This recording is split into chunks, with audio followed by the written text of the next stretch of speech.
Give us a sense of the preparation on the police side. Give us a sense of the roadmap with regards to the marches that are expected tomorrow.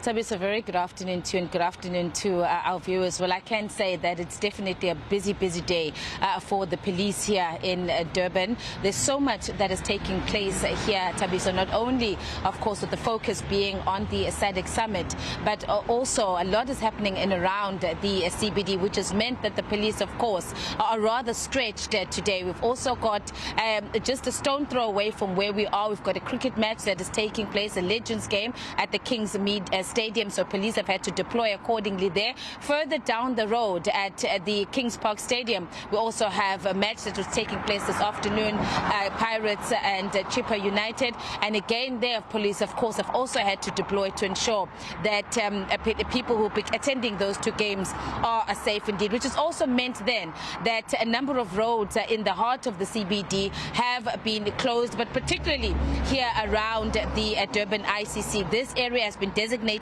as a red zone, which means that the roads in and around the ICC precinct have been cordoned off. We're just seeing now live in your visuals. What we are showing you now is actually the main entrance. So this is where the heads of state enter into the Durban ICC. Looking at the numbers of police officers in and around this convention center, roads have been cordoned off. There's these barriers that have here, and obviously entrance into the ICC is restricted for only people who have the necessary accreditation. You're mentioning there, of course, Tabiso, that tomorrow, we are expecting several marches in the Durban CBD that will be have been organized by these anti-undocumented foreign national organization of movements, and so the police, of course, have also had to adequately prepare for those protests that are expected to take place tomorrow.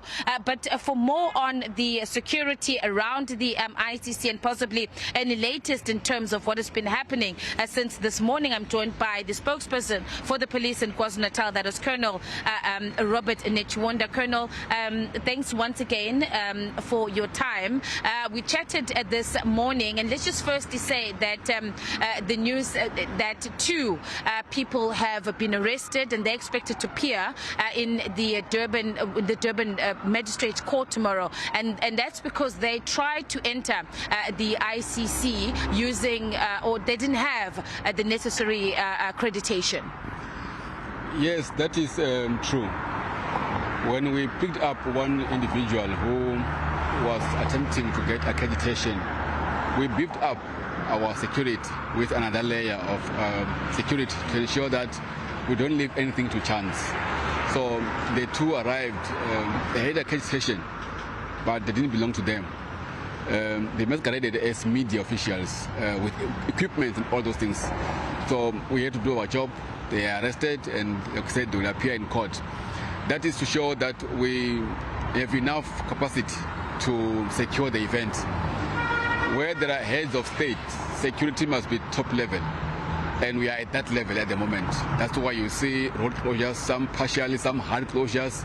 You see deployment in around the venue, the city in its entirety. It's some good police officers and the law enforcement agencies. That is to law enforcement to ensure that we are on the ground and we are ready to police anything that comes our way.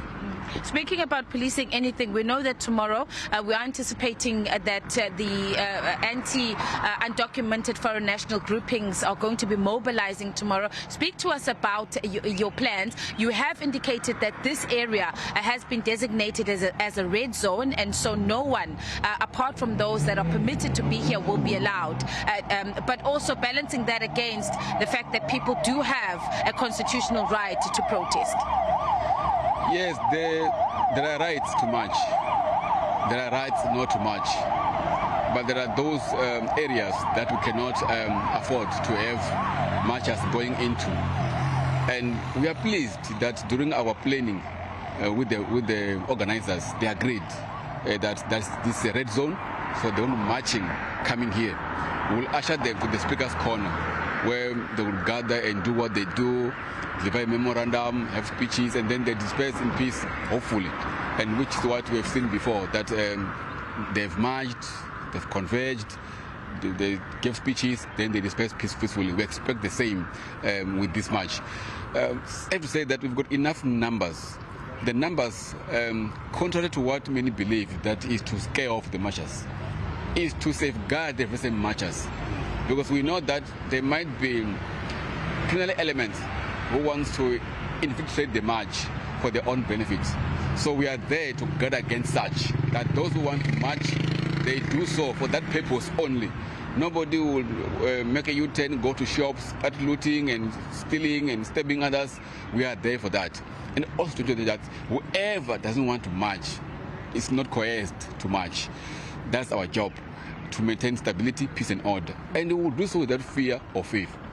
Colonel, apart from the security, which indeed it's very tight, we've seen it for ourselves in terms of even us being able to access this particular venue, but we know the delegates are here. Some will want to unwind. We've got the beautiful Durban promenade, the beaches, walk on down the beaches, Umhlanga Beach as well. And in the past, when we've had major conferences take place where there are tourists and visitors coming, you have those incidents of people wanting to take advantage of them. So speak to us outside of here. There's just the security in those areas where we are expecting delegates wanting to go take a walk on the beach and just unwind in different parts of the city. There are plans for that in place. You will recall that we are managing several activities at a go. We spoke about cricket match, a soccer match, there was public lecture, there's some excursions. We are guarding where they are sleeping. So even when they want to go to unwind, like we said, if we are informed properly, we will put measures in place. We spoke to the host department that let us be informed accordingly, that there are dignitaries who are in the vicinity unwinding. We deploy accordingly. We don't want to have a head of state or any dignitary at a beach being mugged and all those things. So we have deployed accordingly. If you go to the beach now, you will see police, you will see metro, there in numbers, just to ensure that whoever is trying to commit any crime must know that we are there and we will take charge. So we believe that our beaches are safe for any criminal to go in and wind.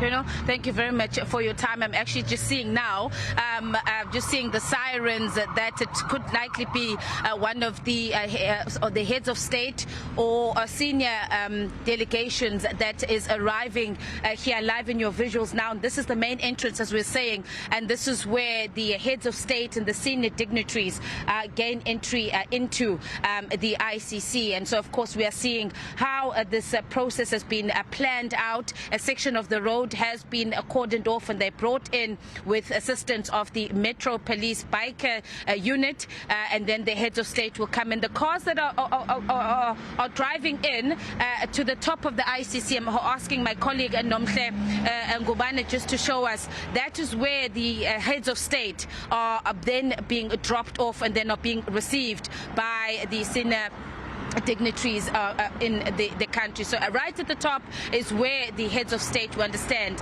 are being dropped off. But this is the level of security that we are seeing here at the ICC. The law enforcement has ensured that every corner of this particular precinct has been covered. And as Colonel Robert Netshiunda was saying to us, that it's not only here, police officers have literally been deployed across the Durban CBD, and also in areas where there are hotels, where the heads of state will be accommodated, and where the dignitaries are also staying. So the Durban, from the air to the ground, the police certainly have everything covered. And then tomorrow, of course, will be the big day in terms of the summit, but also we are expecting a lot of activity at SABC with these protests that are expected to take place tomorrow.